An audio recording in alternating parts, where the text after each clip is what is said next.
Hello बच्चों, how are you? कैसे हैं सब लोग? बच्चों, आज हम बात करेंगे एनएमसी ने जो सिलेबस अपडेट दिया है नीट 2024 के लिए उसके बारे में।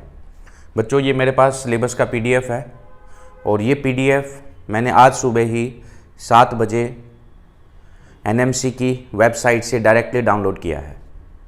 इट मीन्स डायरेक्टली डाउनलोड किया है वेबसाइट से, तो हम इस पे यकीन कर सकते हैं। बच्चों, इस सिलेबस को ओवरऑल मोटे मोटे तौर पे देखने पे मुझे जो पता चला वो ये पता चला कि मोस्टली यानी 98% जो सिलेबस है वो न्यू एनसीईआरटी के अकॉर्डिंग है। अब न्यू एनसीईआरटी क्या थी? जो ओल्ड एनसीईआरटी है उसमें से कुछ टॉपिक हटा दिए तो न्यू एनसीईआरटी बन जाता है। यानी हमें नया एनसीईआरटी लेने की ज़रूरत नहीं है अगर आपके पास पुरानी एनसीईआरटी है तो। जस्ट हमें उन चैप्टर को स्किप कर देना है जो नई एनसीईआरटी में नहीं है। अब वो चैप्टर कौन कौन से हैं मैं आपको अच्छे से एक एक करके बातें बताऊंगा। मेरे ख्याल से आपके पास पुरानी एनसीईआरटी है, आप उसी को अच्छे से पढ़िए। उसमें आपने बहुत सारी चीज़ें लिख रखी होती हैं, तो फिर नई एनसीईआरटी में आप दोबारा से लिखोगे, बिल्कुल सही तरीका नहीं है भाई। जब आप नई एनसीईआरटी जो है यानी जो ओल्ड एनसीईआरटी है उसमें से कुछ टॉपिक हटा दोगे तो अपने आप ही नई एनसीईआरटी बन जाएगी। उसमें से कुछ चैप्टर आप हटा दोगे तो अपने आप ही वो नई एनसीईआरटी बन जाएगी। तो इसका मतलब पुरानी एनसीईआरटी आपके पास जो है उससे आपका काम चल सकता है। ठीक है, तो मैं इवन ये भी कहूँगा कि पुरानी एनसीईआरटी ही ज़्यादा बेटर है, क्योंकि कुछ टॉपिक ऐसे हैं जो नई एनसीईआरटी में दिए गए नहीं हैं लेकिन नीट के सिलेबस में इंक्लूडेड हैं। जैसे कि जो मेजर डिफरेंस बायो के सेक्शन में हमें नज़र आता है वो नज़र आता है structure organisation in animal and plant, जो यूनिट नंबर 2 है उसके अंदर कुछ फैमिलीज़ एक्स्ट्रा एड ऑन की हैं। बच्चों, पुरानी एनसीईआरटी में 3 फैमिली हुआ करती है, सोलेनेसी, फेबेसी और लिलिएसी। सोलेनेसी, फेबेसी और लिलिएसी। जो नई एनसीईआरटी है उसमें सिर्फ एक ही फैमिली है और बच्चों उस फैमिली का नाम है सोलेनेसी। लेकिन यहाँ नीट का सिलेबस देखो, इसमें तो कहीं पे सोलेनेसी का नाम ही नहीं है। यहाँ पे एक फैमिली का नाम है फेबेसी का। फेबेसी का ही दूसरा नाम होता है लेग्यूमिनेसी। यानी जो फेबेसी है वो नई एनसीईआरटी में नहीं है, वो ओल्ड एनसीईआरटी में है। तभी तो कहता हूँ कि आपके पास ओल्ड एनसीईआरटी है वो बेहतर है। बस जस्ट मेरी बात सुन लो, जो मैं टॉपिक आपको बताता हूँ आप उन टॉपिक को पढ़ना बंद कर देना, वो आपके लिए नई एनसीईआरटी जैसी ही हो जाएगी, इवन उससे भी बेहतर हो जाएगी। ठीक है, तो अब हमने करना क्या है? हमारे पास जो एनसीईआरटी है उस एनसीईआरटी के अंदर फेबेसी फैमिली तो दी हुई है, ओल्ड एनसीईआरटी की मैं बात कर रहा हूँ। नई एनसीईआरटी में तो सिर्फ सोलेनेसी और सोलेनेसी यहाँ सिलेबस में है नहीं। इसका मतलब सोलेनेसी पढ़ने का तो कोई मतलब बनता नहीं है। तो हमें फेबेसी जो फैमिली है वो पढ़नी है, जिसका दूसरा नाम है लेग्यूमिनोसी, प्लस हमें एक फैमिली मालवेसी, क्रूसीफेरे, कंपोजिटी और ग्रेमीने, ये 4 फैमिली और ऐड ऑन करनी है। अब ये 4 फैमिली ना तो पुरानी एनसीईआरटी में है ना ये नई एनसीईआरटी में है। तो इसका क्या करोगे? मैं इसके लिए कंटेंट तैयार करूँगा 4 फैमिलीज़ के लिए और अलग से इसके वीडियोज़ बनाएंगे और उन वीडियोज़ की हेल्प से आपकी ये फैमिलीज़ कवर हो जाएंगी। ठीक है, तो यानी ये चीज़ जो है ये थोड़ा सा एक टिपिकल पॉइंट है, थोड़ा सा एक टिपिकल पॉइंट है नीट के सिलेबस में। बच्चों, सिलेबस को लेके अपने को बिल्कुल भी उदास नहीं होना है, क्योंकि सिलेबस बढ़ा तो है नहीं, ना बदला है, थोड़ा सा कम ही हुआ है। बस ये 2 चीज़ आप ये कह सकते हो, ये एक चीज़ है जो इसमें ऐड ऑन हुई है। अदरवाइज सिलेबस ज़्यादा था, कम हुआ है और उसमें हल्का सा 1% थोड़ा सा मैटर ऐड कर दिया है बस। अब जो थोड़ा सा ऐड कर दिया है, जिसका कंटेंट आपके पास ना नई एनसीईआरटी में है ना पुरानी एनसीईआरटी में है, उसको हम लोग प्रोवाइड कर देंगे और भी बहुत सारे यूट्यूब चैनल आपको वो चीज़ प्रोवाइड कर देंगे। तो वो आपको थोड़ा सा अपने एंड से ये जो 4 फैमिली हैं इनके बारे में आपको जानकारी हासिल करनी पड़ेगी। अच्छा, नई एनसीईआरटी के अंदर एनिमल टिश्यू नाम का टॉपिक नहीं है। सीधा स्ट्रक्चर ऑर्गेनाइजेशन इन एनिमल की जो शुरुआत है वो फ्रॉग से हो रखी है। किससे हो रखी है? फ्रॉग से हो रखी है। लेकिन बिना एनिमल टिश्यू के बेटा पूरी अपनी ह्यूमन एनाटॉमी और फिजियोलॉजी जो है वो अच्छे से समझ में नहीं आती। इसलिए इन्होंने क्या किया? एनिमल टिश्यू को ऐड कर दिया है तो ये एनिमल टिश्यू नई एनसीईआरटी में तो नहीं है, लेकिन ये ओल्ड एनसीईआरटी में है। तभी तो मैं कह रहा हूं कि आपके लिए ओल्ड एनसीईआरटी ही बेहतर है। जस्ट मैं टॉपिक आपको जो स्किप करने के लिए बोलता हूं उसको छोड़ दो, तो आपकी ओल्ड एनसीईआरटी ही बेहतर है। तो एनिमल टिश्यू आपको ओल्ड एनसीईआरटी में मिल जाएगा। ये जो फेबेसी है ये भी आपको ओल्ड एनसीईआरटी में मिल जाएगी फैमिली। 4 फैमिली आपको रिसर्च करनी पड़ेगी थोड़ा सा, नहीं तो आप मेरे चैनल से कनेक्टेड रहना। यहाँ पे मैं आपको 4 फैमिली के बारे में इंफॉर्मेशन प्रोवाइड कर दूंगा, इसका नोट्स भी प्रोवाइड कर दूंगा, इसकी क्लासेस भी आपको प्रोवाइड कर देंगे।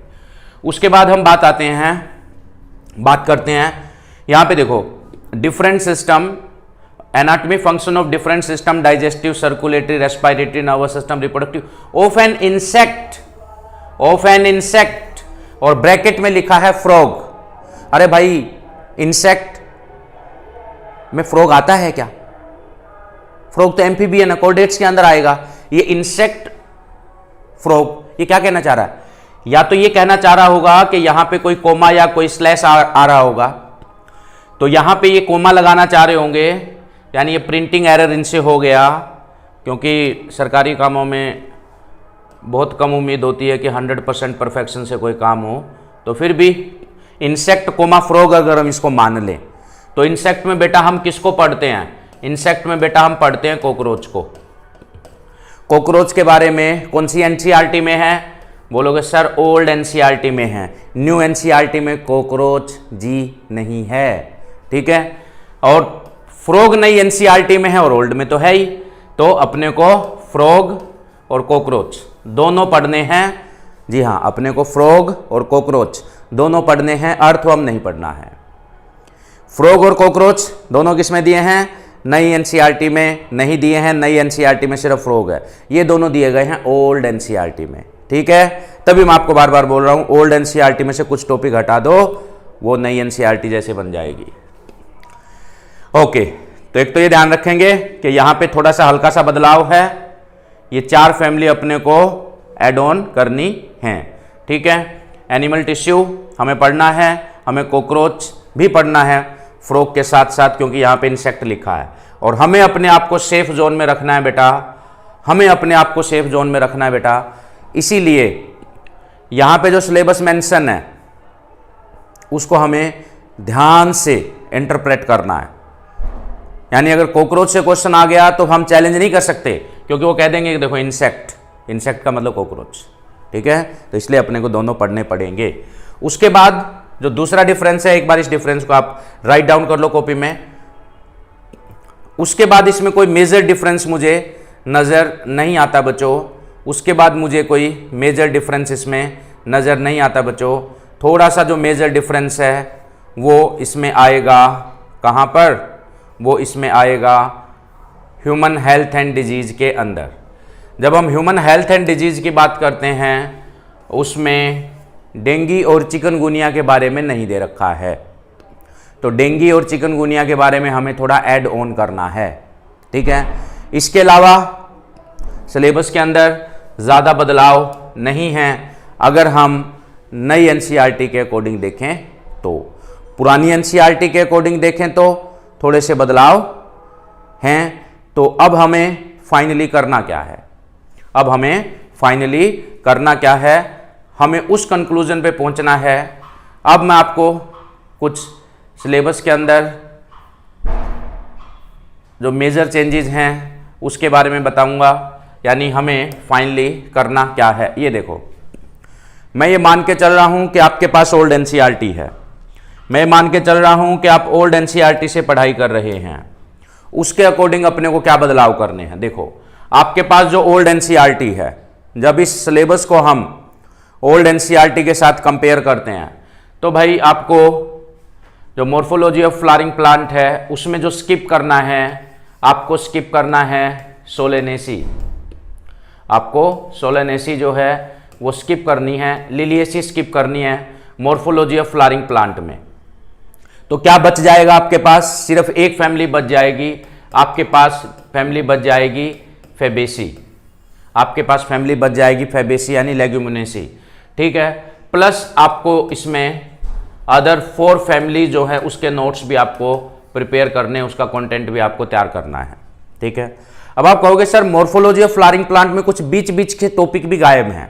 मेरा बेटा एक बात सुनो, हमें जो चैप्टर है, जहां पे चैप्टर ही गायब है तो पूरे चैप्टर को गायब कर देना है, लेकिन चैप्टर के अंदर से टॉपिक हटा रखा है तो बेटा मैं यही सजेस्ट करूंगा आप पूरा चैप्टर पढ़ो। आप टॉपिक को छांटने मत लगो सिलेबस को साइड में रख के, क्योंकि पेपर बनाने वाला जरूरी नहीं है वो सिलेबस को साइड में रख के पेपर बना रहा होगा। वो कहीं ना कहीं इंटरकनेक्ट हो जाएगा और उस टॉपिक से बात चली जाएगी जो आपने स्किप कर दिया।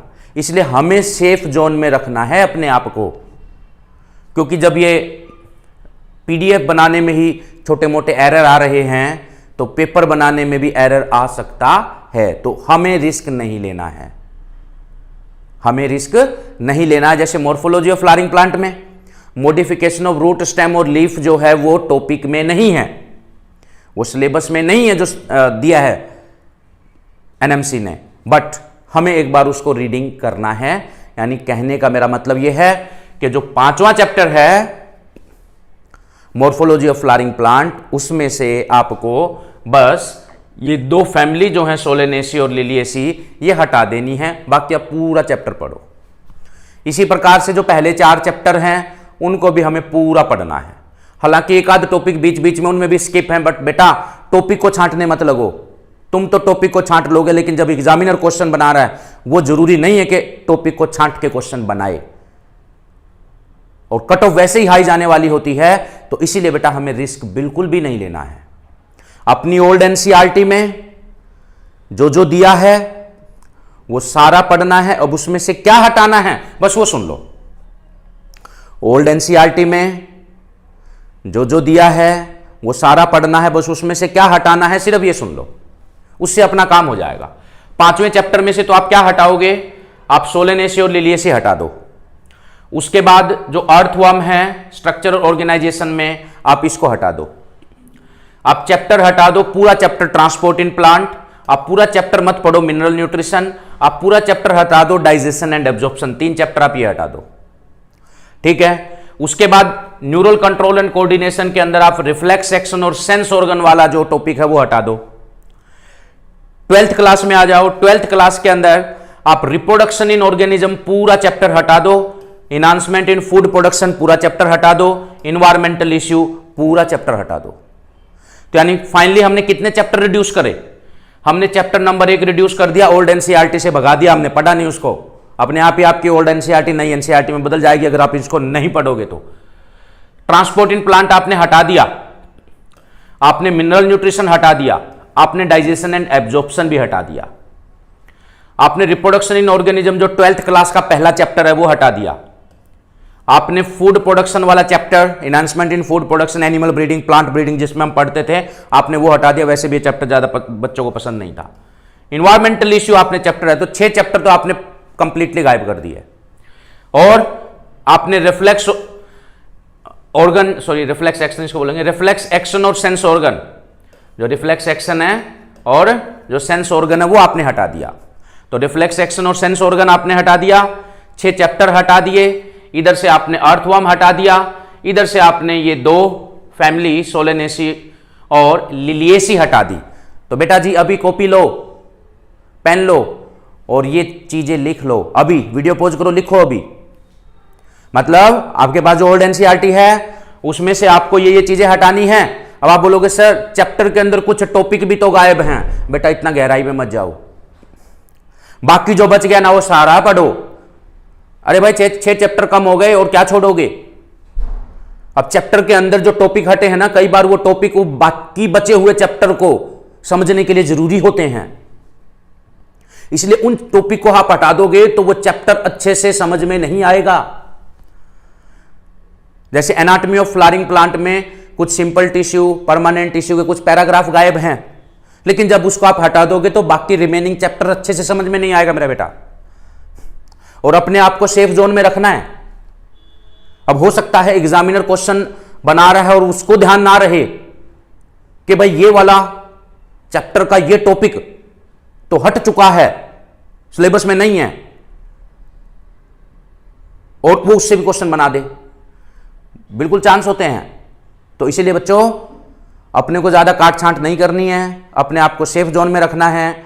आप ये सोचो कि आपके 6 चैप्टर कम हो गए हैं तो बेटा और क्या कम करोगे, टॉपिक के ऊपर कटिंग मत करो, सब टॉपिक के ऊपर कटिंग मत करो, जो सब टॉपिक हटाने हैं। अब दोबारा से सुनो, लिख लेना कॉपी के अंदर, मॉर्फोलॉजी इन फ्लावरिंग प्लांट क्या हटाओगे इसमें से सोलेनेसी और लिलिएसी हटा दो, एक फैमिली बच जाएगी फेबिएसी। तो फेबिएसी फैमिली आपने पढ़नी है ओल्ड एनसीईआरटी में, ये न्यू एनसीईआरटी में तो फेबिएसी है नहीं, तो ये आपने फेबिएसी पढ़ ली, प्लस 4 फैमिली और आपने ऐड ऑन कर ली। आपने अर्थवर्म हटा दिया, कॉकरोच और फ्रॉग दोनों पढ़ेंगे, और आपने 6 चैप्टर हटा दिए, प्लस आपने रिफ्लेक्स एक्शन और सेंस ऑर्गन हटा दिया। मेरा बेटा कमेंट करके मुझे बताओ ये चीज तुम्हें क्लियर है ना। मैं ओल्ड एनसीईआरटी के अकॉर्डिंग बता रहा हूं, ओल्ड एनसीईआरटी के अकॉर्डिंग अपने को क्या स्ट्रेटेजी रखनी है वो मैं बता रहा हूं। तो मेरे ख्याल से अगर हम इस स्ट्रेटेजी को फॉलो करेंगे तो एग्जामिनर ने बाई चांस अगर चैप्टर के कटे हुए टॉपिक में से क्वेश्चन बना दिया तो भी हम फंसेंगे नहीं, क्योंकि ये चांस नहीं है कि पूरा का पूरा चैप्टर जो गायब है उसमें से क्वेश्चन बने, लेकिन ये जरूर चांस है कि उस चैप्टर में से कोई टॉपिक गायब और बाई चांस उस टॉपिक से क्वेश्चन बन गया। एग्जामिनर को ये बात ध्यान नहीं रही कि ये टॉपिक हट चुका है कि प्रेजेंट है। ध्यान रखोगे ना मेरी बात। तो इसलिए बेस्ट प्लानिंग ये आपकी होनी चाहिए। ओल्ड एनसीईआरटी के अंदर कुछ बदलाव, और वो ये बदलाव हैं, 6 चैप्टर को हटा दो, रिफ्लेक्स एक्शन सेंस ऑर्गन हटा दो, ये 2 फैमिली हटा दो, अर्थवर्म हटा दो, बात खत्म, बन गया आपका नया एनसीईआरटी। पुरानी एनसीईआरटी ही नई एनसीईआरटी में बदल जाएगी। ये चीज लिख के अपनी एनसीईआरटी के ऊपर चिपका दो। अब बात आती है कि सर हम ऐड क्या करें। बेटा आप ऐड करो ये जो एक्स्ट्रा 4 फैमिली थी, जो एक्स्ट्रा 4 फैमिली थी, जैसे मेलवेसी, क्रूसीफेरी, कंपोजिटी और ग्रैमिनी। लेग्यूमिनेसी तो पहले से ही शामिल है क्योंकि लेग्यूमिनेसी दूसरा नाम है फेबेसी का। तो मालवेसी, क्रूसीफेरी, कंपोजिटी और ग्रामीने ये ऐड कर लो एक। तो यानी यहां पे अपने को थोड़ा सा एक्स्ट्रा कंटेंट चाहिएगा, और थोड़ा सा डेंगू और चिकनगुनिया के बारे में थोड़ा सा हमें ऐड करना है, क्योंकि डेंगू चिकनगुनिया के बारे में एनसीईआरटी में नहीं लिख रखा। हालांकि हम लोग जो क्लासों में पढ़ाते हैं तो डेंगू चिकनगुनिया के बारे में भी पढ़ाते हैं। तो भाई बस इतना सा ही तो काम करना है। तो ओल्ड एनसीईआरटी में से क्या करोगे, ये चीज ओल्ड एनसीईआरटी में से हटा दो, उसके ऊपर चिपका दो कि ये हमें आगे नहीं पढ़नी है, प्लस ये चीज हमें उसमें ऐड ऑन कर लेनी है। तो अपना हो गया नीट का सिलेबस अकॉर्डिंग टू एनएमसी। तो ओल्ड एनसीईआरटी को एनएमसी का सिलेबस में कैसे कन्वर्ट करेंगे, इस तरीके से हम, ठीक है। तो कोई भी आपका डाउट है तो आप कमेंट कर सकते हैं, ठीक है। तो उम्मीद है ये वीडियो आपको पसंद आया होगा। तो वीडियो को लाइक कीजिए, शेयर कीजिए, अपने दोस्तों को बताइए। और बच्चों कंफ्यूज बिल्कुल नहीं होना है, बिल्कुल कॉन्फिडेंस में रहना है, घबराना बिल्कुल नहीं है। अरे भाई 6 चैप्टर कम हो गए, घबराने की क्या बात है इसमें, ठीक है। अब टॉपिक की काट छांट नहीं करनी है, बस ज्यादा इंटेलिजेंट नहीं बनना है कि कहीं टॉपिक के अंदर से सब टॉपिक ढूंढने लग जाओ, ये था, ये नहीं था, ये था, ये नहीं था। भाई वो टॉपिक सब टॉपिक पढ़ने जरूरी होते हैं, तभी पूरे चैप्टर की अपने को अंडरस्टैंडिंग होगी, नहीं तो हम क्वेश्चन सोल्व नहीं कर पाएंगे। और एग्जामिनर भी जरूरी नहीं है वो सब टॉपिक को कवर ना करे, वो कर सकता है। हाँ, कटा हुआ चैप्टर को कवर नहीं करेगा ये डेफिनेटली, यानी जो 6 चैप्टर कटे हुए हैं इनको वो कवर नहीं करेगा। तो बच्चों मिलते हैं नेक्स्ट क्लास में। Till then take care, bye bye.